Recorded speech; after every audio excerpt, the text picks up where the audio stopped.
Hi everybody, Matt Lawton here, and this is the Astrological Winds channel, and I'm going to take a look at the astrological weather report for the week of January 9th through the 15th, and got a bunch of stuff going on actually, but the big thing of the week is that we've got Mars finally going direct, and actually Eris is going direct also. So first of all, the Astrological Winds channel is a free service that I offer every week, and what I'd like everybody to do to help me out is to pass the link along to somebody else you know, and when you're done listening, and help the blog to grow organically that way, which we've done a great job of doing together in the past year. So if you guys can continue, and if you've already done it once, just find someone else.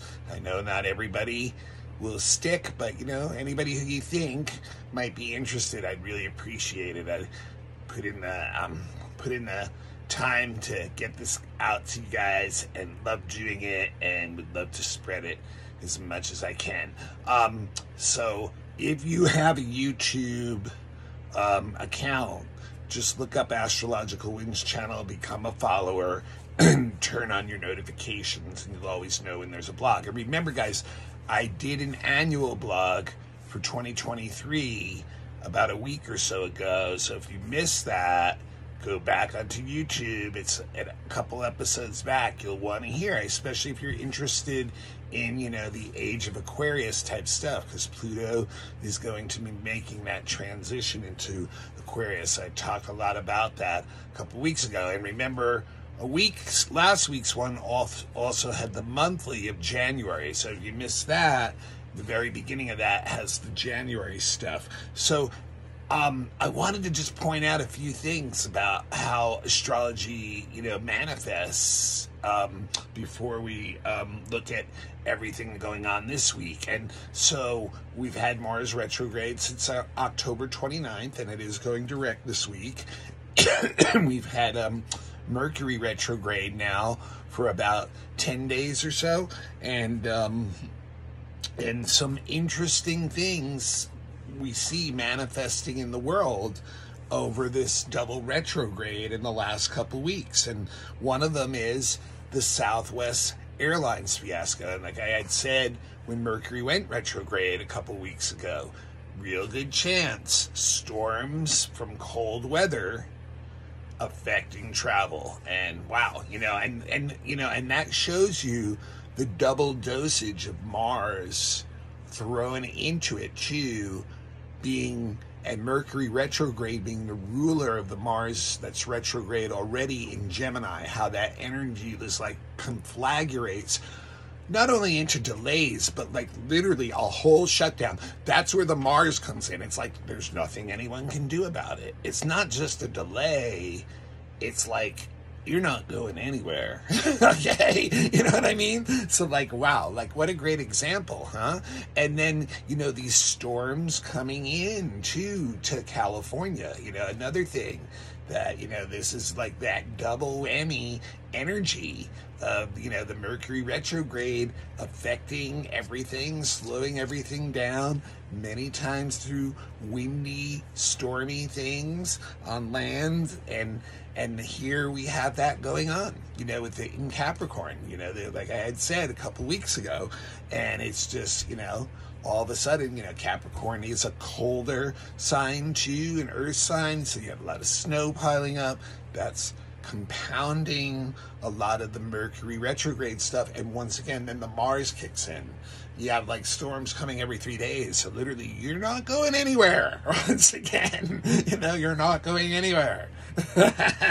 And then the other example, which is a sad one, is that you know, Mars rules sports too.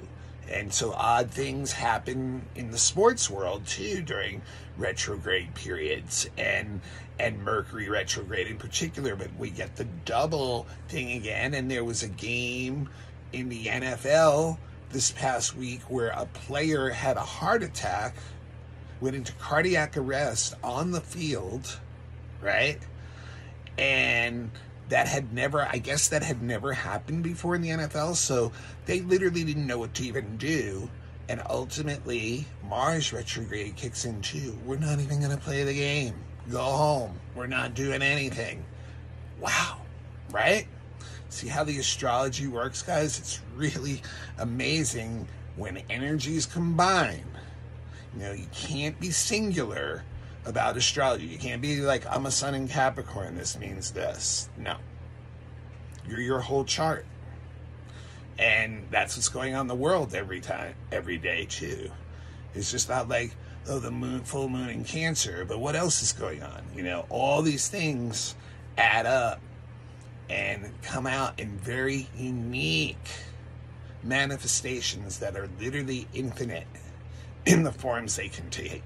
So wow, what we got, 3 great examples there. Okay, so this is the week. Remember, if you had listened to the monthly last week, I mentioned how, you know, all the planets being direct by the end of the month and what that all means. So like 2 of them are going direct this week, and those are the big stories of the week. And number 1 of which being Mars retrograde since October 29th, finally going direct this week. And the other one is Eris, finally joining almost all the other outer planets at this point, going direct also. But, you know, there's so many things going on this week that I want to just go through it day by day. Because they're all like, you know, obviously they're kind of playing off each other, the energies. Like I just said, astrology is never in a vacuum. Things are always playing off of one another. So Monday and Tuesday, today and tomorrow, the big things going on is Venus is trining Mars retrograde, but just about stationing. So it's, you know, it's a very strong Mars right now because it's changing direction. And whenever a planet is changing direction, that's when its effect is the strongest. So it's very, very strong. Mars, Venus trine Mars, and then also Venus is squaring the nodal axis, the south and north node, at the same time. And I really think these together are showing it's a turning point in relationships right now. Like you're like on this like you know, like on a razor's edge of which way to go. And it's, you know, it's with all different relationships. It's not particularly maybe just one. It could be, but like I think there's, you know, probably you'll see it play in multiple types of relationships where trying to decide, the tension of the nodal Venus thing is trying to decide who to let go of and who to move forward with.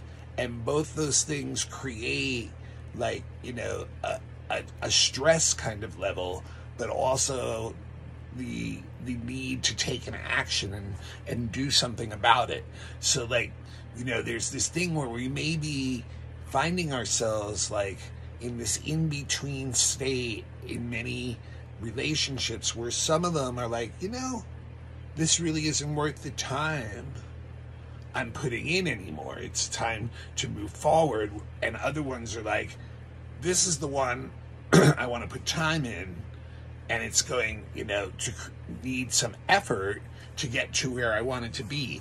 And that's where I think the Venus trine Mars will kick in, because once you know what those ones are, I think it's going to create a spark, like a creative spark of energy. And it's air. Venus is in Aquarius, Mars is in Gemini, so it's going to be a lot of creative, intellectual energy being shared with other people. And I think, and it'll be a really good time to use that kind of energy. I think it can create some very harmonious relationships and creative partnerships with people. And this also does have, you know, a higher probability of bringing in romance into, you know, some of our lives too. A lot of times, you know, in the air sign, it may start as some kind of other connection or some kind of like intellectual connection, and then it starts to flow into a more romantic space from there. But I mean, yeah, when Venus is trine Mars, we all are put on our best for one another. Like socially, we're charming, we're trying to be attractive, we're trying to be sweet, and so people's energy flows a lot better together, and they're more open, they're more direct with one another, and therefore it opens up creative channels. They find out places where they have the same objectives and those kind of things. So it can be a very rewarding time, but it's going to first, once again, figure out who is worth spending that time on and who is not. Then on Wednesday, Wednesday is the day that Eris goes direct, and I talked a little bit about that in the monthly. And really, what I think at this point is now we're going to start to see coming out of the ashes of a lot of the changes that have occurred over the last 6 months or so, that may seem very chaotic, especially like internally, like really shake us up, like inside, just watching how much the world is changing and not seemingly to be able to do much to control that situation.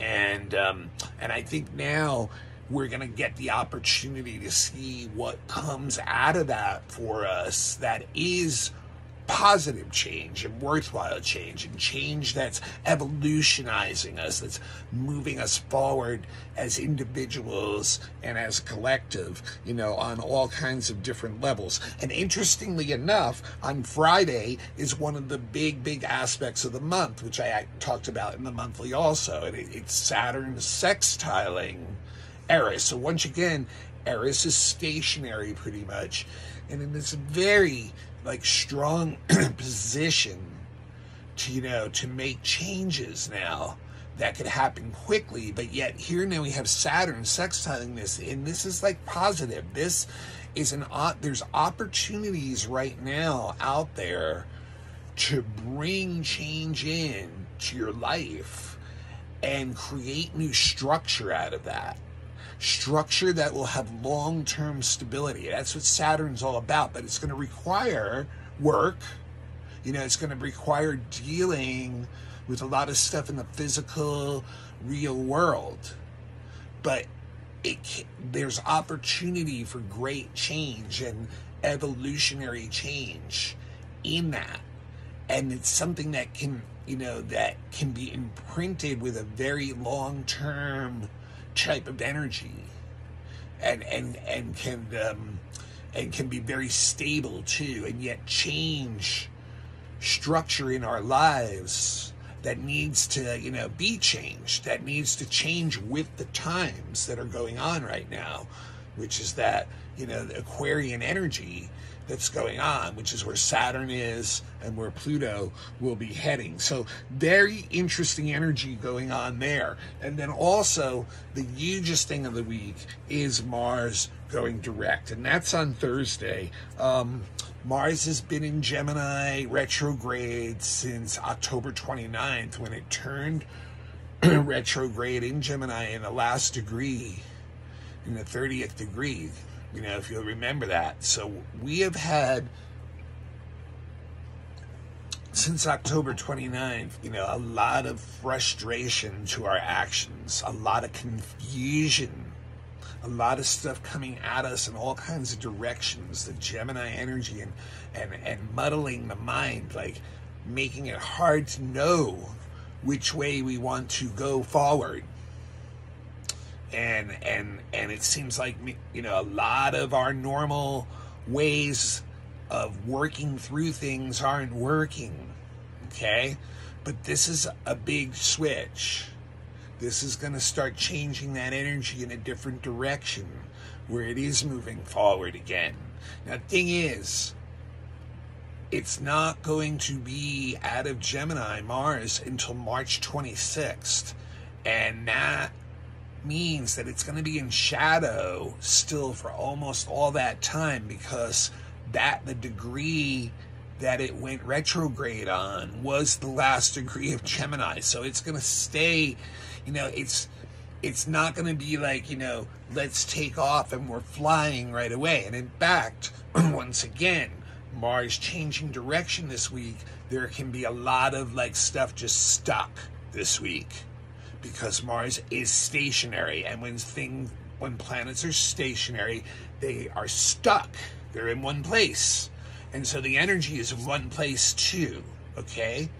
So it's still like under a very strong influence of not having, but yet there is a change. It's like a season changing. It's like when the sun turns on the solstice.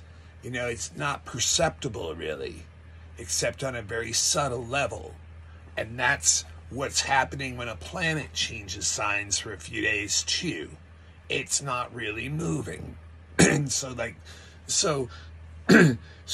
but it's a big change. And we'll be able to start moving forward with a lot and sort a lot of the things out in our heads that, have been confusing and almost like too much information, So that is happening on Thursday.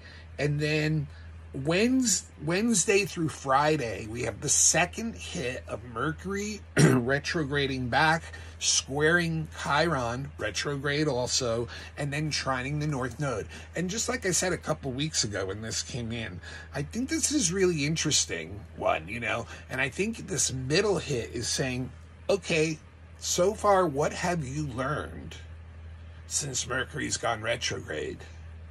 What have you learned about all this information that and stuff that we've been taking in that has been kind of damaging us and hurting us? Like, have you been able to like sort through some of this stuff and figure out what's valuable, And if so, then the trine to North Node kicks in. Then we can easily adjust what our objectives are and who we want to do that with. Mercury North Node is a lot to do with shared intellectual interests, shared experiences on like kind of business levels or just life levels and doing things and having connections. So it's like once we can sort through that Mercury Chiron stuff and know, how we want to deal with like all the things going on in those spheres where it's kind of been confusing, the energy and what to do with it, and and whatever it may be, even waiting or whatever, delays, not the right communications, all these different things that Mercury retrograde, that, and then it kind of becomes a pain, the Chiron part, to us personally having to deal with it. But like, at this point, we should be kind of starting to figure that out, though, like a little bit like, okay, I have an idea and where I want to go with this. I can adjust my objectives, and I kind of have an idea of who I know I can do this stuff with. Okay, and then also on Thursday, the asteroid Juno goes into Aries. Now, remember, Juno represents like partnership, basically. It's like connection on that partnership level, and on the feminine, which would represent, in the Western world, modern day paradigm, that represents like the wife or the partner on that level. And on the feminine level. And so when Juno goes into Aries, it's very interesting. It doesn't really want partnership as much, or it wants freedom within the structure of the partnership. But if it doesn't feel like it's getting that, it's willing to leave it behind. So it also can give like a very attractive energy to people who are independent like that to others, because they look like someone who's like, hey, this person knows what they're doing. Like, they're a leader and they're doing it. They're moving forward. This Aries energy is an initiator. So it's like, it's one of these ones where, okay, that rebellious kind of roguish energy is almost attractive to other people, that independence, but it's like really needing to have that desire to, like, have that independence within relationships, or not, you're going to actually kind of rebel against them. And the thing is too, I guess the other thing about it too is like, once again, it can be like, it's in Aries, so like a lot of it can have to do with like a battle over what your ideas are, a battle of like mental ideas and what you think is right versus what your partner may think is right. And then Friday through Sunday is interesting. But there's a couple things going on Friday through Sunday. The first is Venus again coming back in with a sextile to Chiron on Friday, and then on Sunday squaring Uranus. So really, two different kinds of energies there for sure. The beginning is that sextile Chiron is saying, finding support and giving support in relationships. That is very like, healing kind of energy. It's like it's like a healing salve to our beings to be able to get that through relationships and feel like we're getting that and giving that and getting something out of it. But then comes the square to Uranus on the weekend, and that one's tricky. In particular for relationships that have been going on for a while. So your older relationships, it brings an instability to them. It brings like a rebellious streak to them. It desires change and will disrupt things just to get change. So therefore, you can find yourself like, in argument and conflict and disagreements with people you've had long-term relationships with very easily this weekend. What is interesting about it, though, is it does actually, it's blunt energy, it's frank energy. It's like, so people really do say what they're meaning to say, in the sense of like, stuff that needs to be brought out into the open and between the two parties, and being like, hey, this is something, that, is disturbing. And that's a point where you can rebuild from too. That's where, now like, wow, now we know where we stand with one another and we can go on from here. It's usually not enough to disrupt things to a point where you might terminate things with people. I mean, that's always a possibility, but it's more of like, okay, reset, like, because this stuff needed to come up. Now, it also can introduce new, shorter term, interesting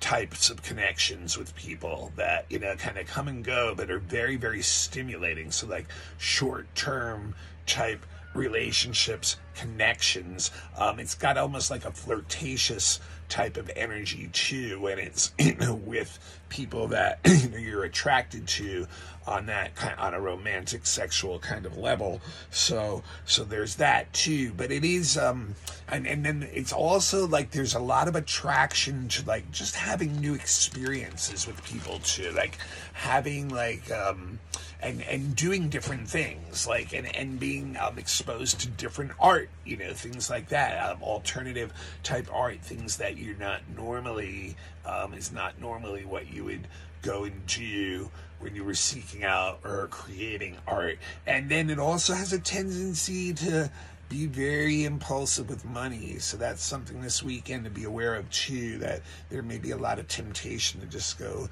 and spend money quickly. And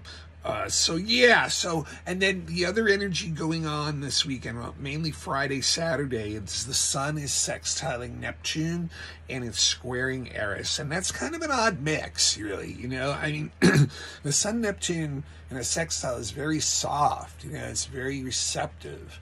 It's very, romantic, reverie, imaginative, inspired, spiritual, artistic kind of energy, very compassionate, empathic, and the Sun Eris is like our lives being shaken up by some kind of changes that are going on, and having, to make adjustments. So I almost wonder if this is something where the best use of these two together, because it's such an odd mix, is to work on some project that is like beneficial for everybody, like a charitable work or something that is good for the collective, or whoever's around you, or whatever, kind of like that. Something that's kind of, you can, create, and it doesn't necessarily have to be something active either. It can be something abstract. So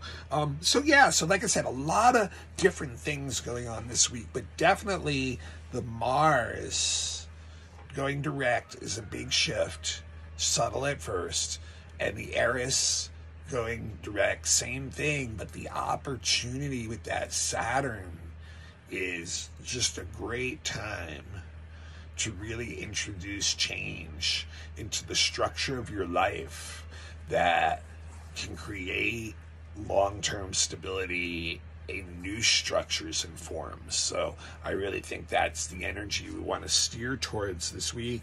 There's a lot of opportunity to connect with other people, especially if you're connecting with the right people, and that is something we all have to figure out for ourselves. But that's definitely part of the mix, and it seems like the energy will flow very harmoniously if it's the right people. So that will be the key of letting you know whether it is or not. If it's a struggle, then you're probably being told, hey, this is the person's that I don't need to be spending as much time, and maybe I don't want to be doing shared objectives with, and kind of shift that of that level. All right, this is Matt Lawton. This is the Astrological Winds channel. This is a free service I offer to you every week. I love doing it. I do it for myself, whether I do it anyway, and I love the fact that I can bring it out to you guys and share this and get so much positive feedback, more and more followers. So if you can do me a favor right now, when you're done, can you please pass the link on to somebody else? And I know you guys have done, a lot of you guys have already done that, but if you can think of someone else, look, I look at my phone, there's over 500 contacts, right? So, you know what I mean? There's someone else probably in your phone that you can still pass it on to, and I really appreciate that. It's available on YouTube every week for free. If you do have a YouTube account, become a follower, and then turn on your notifications, and you'll know whenever I post a new blog. It's getting harder and harder for me to get it out individually to people. There's too many followers. So you need to be responsible about, knowing that. And like I said, I did an annual one and a monthly one last week. And, so if you missed them and you want to really know about that stuff, you should go back and check them out. It's on podcast too. Astrological Winds channel, just look it up on your favorite podcast. There's no reason to really see the video. It's usually just me talking to the camera.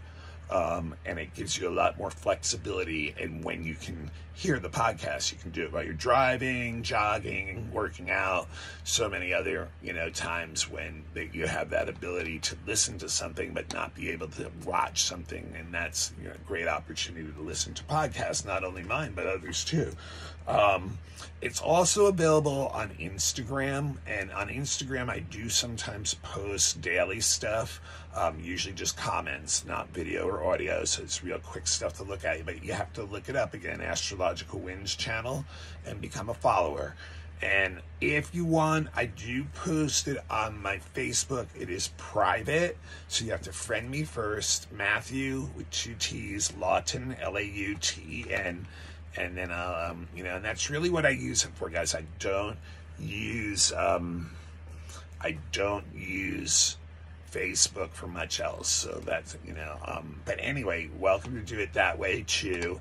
And really the best way that you can support me is when you or someone needs an astrology reading, I've been a professional astrologer for 20 plus years now. I do natal readings, which is birth chart, which everyone needs to have done first because it never leaves you, and it unlocks all of the mysteries and energies that, you know, may up to that time be a little bit, you know, mystifying for you or confusing, and it can help you get a better idea on how to take charge of your life and, you know, make things work out better, work with your energy instead of against it.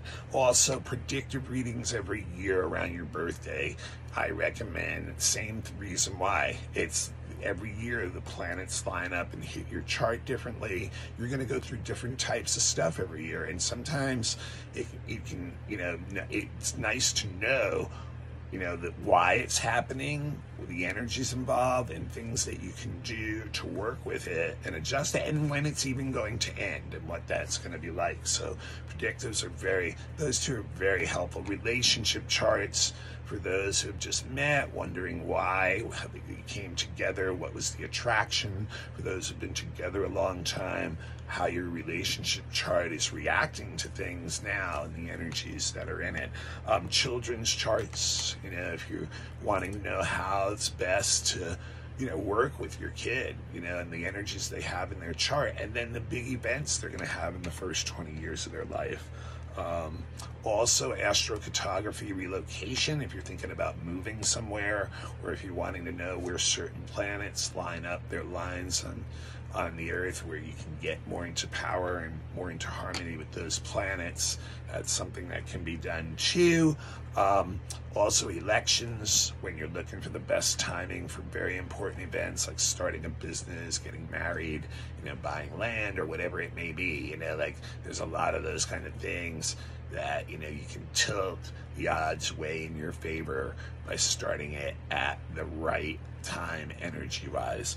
And then also horary questions, if you have like some emotionally burning decision that you just really can't make a decision of, you know, sometimes you can look at a chart, get an idea of, you know, what that, you know, to help you make that decision. Fixed star readings too are for people like really looking into their deeper spiritual purpose in life and how it may be connected before and after. So yeah, all kinds of stuff. And beginners classes too are available on Dropbox, 25 a class, 20 if you're a student, or first 5 for 100 even. And just that, and then if you have a group that has an event, needs a speaker, lecture, a class, question and answer session, mini readings, entertainment for astrology, all those things I'm available for. My email is matthuey823@gmail.com, and that's the best way to get me. And I'll say it one more time for you. matthuey823@gmail.com. All right, well, starting to feel these energies shift, all going in the direction. And if you didn't catch that monthly or annual one, go back and check them out too. And I'll see you guys all next week. We are going to have a new moon in Capricorn. All right.